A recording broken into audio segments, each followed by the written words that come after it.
अब हम लोग देखते हैं क्लास 11th के लिए कि मनोविज्ञान की शुरुआत किस तरह हुई है। क्योंकि मनोविज्ञान आपके लिए नया विषय है। क्लास 11th से मनोविज्ञान या साइकोलॉजी की शुरुआत होती है।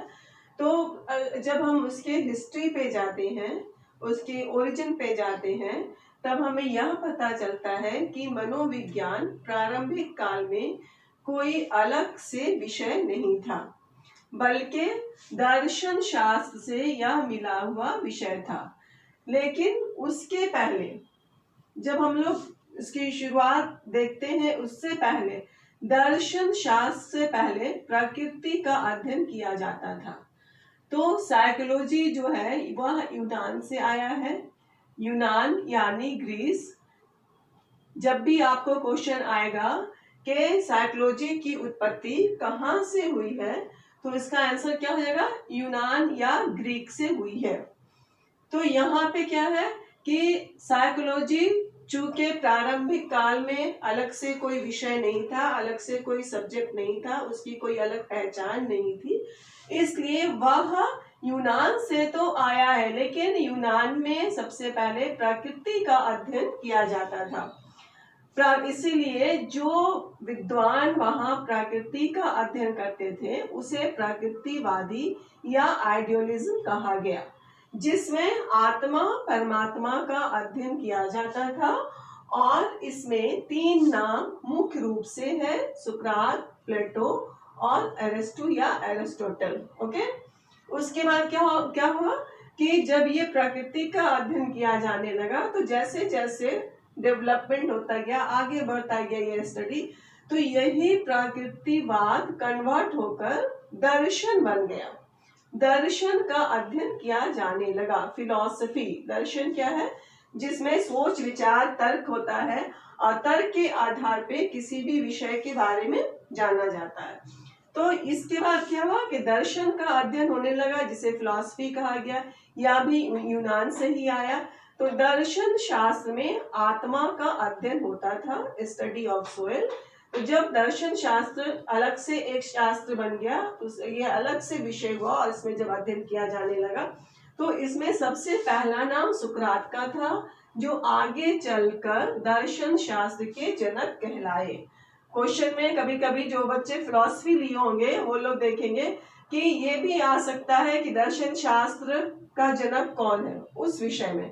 तब वहां पे क्या होगा? सुकरात जो थे वह दर्शन शास्त्र के जनक थे। उसके बाद फिर क्या होता है, यहाँ पे जब अध्ययन आत्मा का किया जाने लगा, तो यही आत्मा के अध्ययन में ही मनोविज्ञान था। यहाँ कोई अलग से मनोविज्ञान विषय नहीं था, कोई साइकोलॉजी करके कोई भी वर्ड नहीं था। और आत्मा का अध्ययन की शुरुआत जब हुई, तब इसको अरिस्टोटल ने किया। अरस्तु ने ही सबसे पहले आत्मा के अध्ययन पे बल दिया और कहा कि किसी भी व्यक्ति को जानने के लिए उसके आत्मा का जानना बहुत जरूरी है। लेकिन यह भी बहुत नहीं आगे बढ़ के डेवलप कर सका। आगे चलकर यही आत्मा का अध्ययन स्वतंत्र रूप से विकसित हुआ, ये अलग से पहचान बनाने लगा, जो साइकोलॉजी कहलाया। इसकी शुरुआत हम लोग 16वीं सेंचुरी या 16वीं शताब्दी से माना जाता है। और यहाँ पे क्या है, साइकोलॉजी शब्द यहीं से आया, यह एक ग्रीक शब्द है। यहाँ पे क्या है, साइकोलॉजी शब्द जो आया, यह एक सब्जेक्ट के रूप में आया, एक विषय के रूप में आया, जिसको रुडोल्फ गोएकल, एक यूनानी दार्शनिक थे, उन्होंने ही अपनी पुस्तक साइकोलॉजिया बुक में 19 या 1950 इसी तरह कुछ है, इसमें 1950 में साइकोलॉजी शब्द या साइकोलॉजी विषय को लिया। और उसी के बाद से यह कहा गया कि साइकोलॉजी जो है वह 2 शब्दों के मेल से मिलकर बना है। दोनों को जब हम दोनों का संधि विच्छेद करते हैं, दोनों को सेपरेट करते हैं, तो जब हम क्या देखते हैं कि साइकी प्लस लोगोस। बहुत जगह पे साइकी को साइक भी लोग बोलते हैं और साइकी भी कहते हैं। लोगोस को लोगस या लोगोस भी कहा जाता है।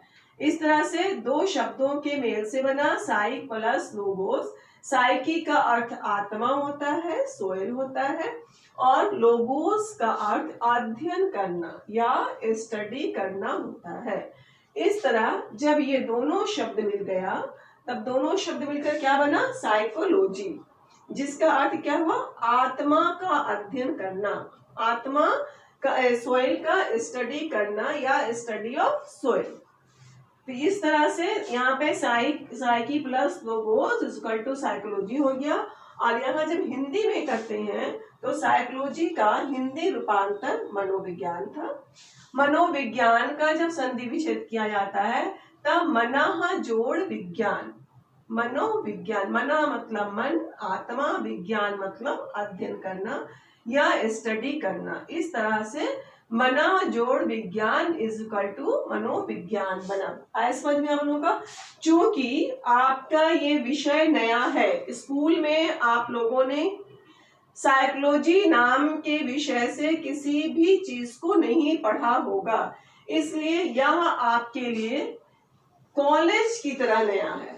जिस तरह स्कूल छोड़ने के बाद जब आप कॉलेज में इंटर करते हैं तब क्या होता है? स्कूल का इन्वायरमेंट अलग होता है, कॉलेज का इन्वायरमेंट अलग होता है। दोनों में आप आसानी से अंतर कर सकते हैं कि किस तरह का माहौल हमें स्कूल में मिला और किस तरह का माहौल हमें अब कॉलेज में मिल रहा है। तो आप इसी तरह से साइकोलॉजी को जब आप देखते हैं तो साइकोलॉजी बिल्कुल आपके लिए नया है। हालांकि आप अपने दैनिक जीवन में साइकोलॉजी शब्द बहुत सुनते होंगे, उस व्यक्ति की साइकोलॉजी ऐसी है। या फिर आप ये सुने होंगे कि आईक्यू लेवल टेस्ट करने के बाद किसी भी व्यक्ति के बुद्धि के स्तर को हम लोग जानते हैं। हम लोग किसी भी व्यक्ति का बड़ा आसानी से बोल देते हैं इसका आईक्यू लेवल इतना है, 100 है, 110 है, वो ब्रिलियंट है, वो जीनियस है। तो आखिर ब्रिलियंट या जीनियस वो कैसे बना? तो यह जो है वो साइकोलॉजी में ही है, साइकोलॉजी में ही इस बुद्धि के स्तर को मापा जाता है। तो ये एक आपका इंटरेस्टिंग सब्जेक्ट है, बहुत ही इंटरेस्टिंग सब्जेक्ट है। और साथ में इंटरेस्टिंग के साथ साथ यह आपके लिए बहुत वैल्यूएबल सब्जेक्ट है, क्योंकि किसी भी कॉम्पिटिटिव एग्जाम में साइकोलॉजी ही बेस्ड होता है। अब हम लोग सिलेबस को देखेंगे कि 11th के साइकोलॉजी का सिलेबस क्या है। ये यहाँ तक हम लोगों ने जो देखा वह ईसा पूर्व था। अब यहाँ से जब साइकोलॉजी की शुरुआत होती है तो वो 16 शताब्दी से होती है, 16 सेंचुरी से मानी जाती है।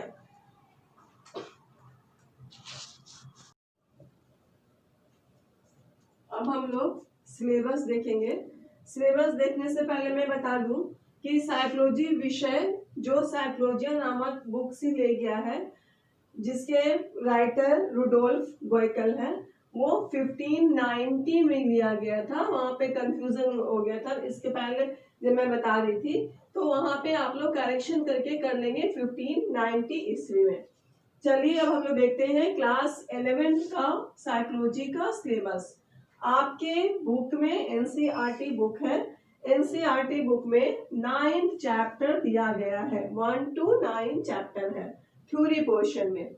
ये साइकोलॉजी आपका प्रैक्टिकल सब्जेक्ट है। सबसे पहले ये जान ले, प्रैक्टिकल सब्जेक्ट है, 70 मार्क्स का थ्योरी होता है, थ्योरी है 70 मार्क्स एंड प्रैक्टिकल है 30 मार्क्स का।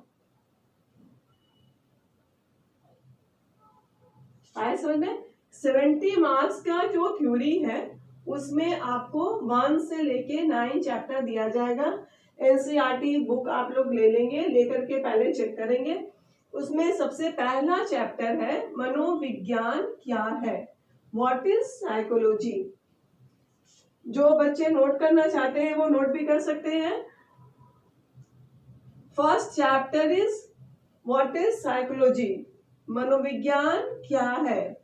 सेकंड चैप्टर, मनोविज्ञान में जांच की विधियां, मनोविज्ञान में जांच की विधियां, methods of inquiry in psychology, inquiry in psychology, methods of inquiry in psychology. Okay. Third chapter, मानव व्यवहार के आधार, मानव व्यवहार के आधार, the basis of human behaviour, the basis of human behaviour. Fourth chapter is मानव विकास, मानव विकास, human development, human development.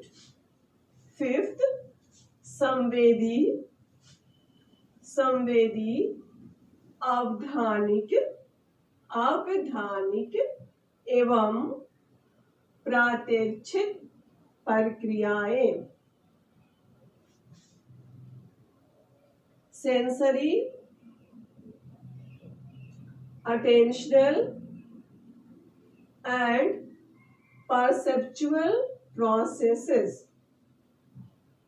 sensory, attentional and perceptual processes। Sixth is अधिगम या सीखना। नंबर 6 में 6 चैप्टर में है अधिगम या सीखना, लर्निंग।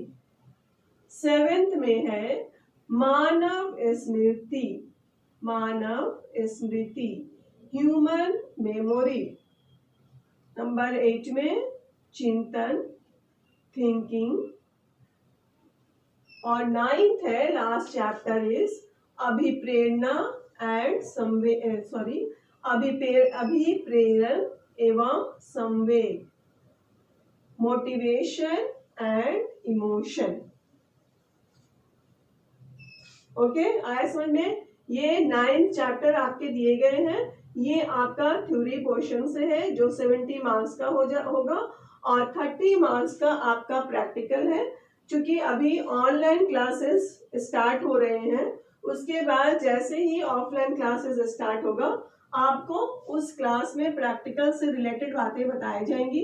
अभी जब तक ऑनलाइन क्लासेस चलेगा थ्योरी पोर्शन होगा और इसके अंदर जो भी आपका सिलेबस है उसको कवर कराया जाएगा। और एक चीज का बच्चे आप लोग ध्यान देंगे कि आपके क्लास 11th में ऑब्जेक्टिव क्वेश्चंस आते हैं। जितने भी क्वेश्चंस आएंगे वो सारे ऑब्जेक्टिव होंगे, इसलिए आप जो भी स्टडी करेंगे वो थॉरली करेंगे और हर पॉइंट्स पे आप लोग ध्यान देंगे। ओके, अगले क्लास में हम लोग करेंगे इसकी शुरुआत जो होती है मनोविज्ञान की वो किस किस तरह से हुई। वो तो एक हिस्ट्री बताया कि उसका ओरिजिन कहाँ से निकल कर के आया और फिर वो साइकोलॉजी कैसे बना।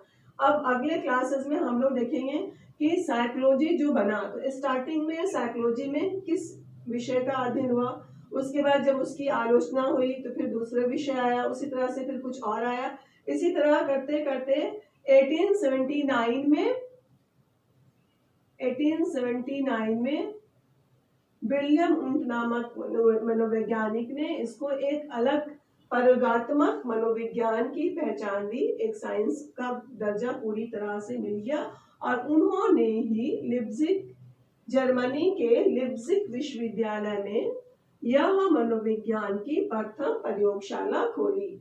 आज यहीं तक। Okay, thank you.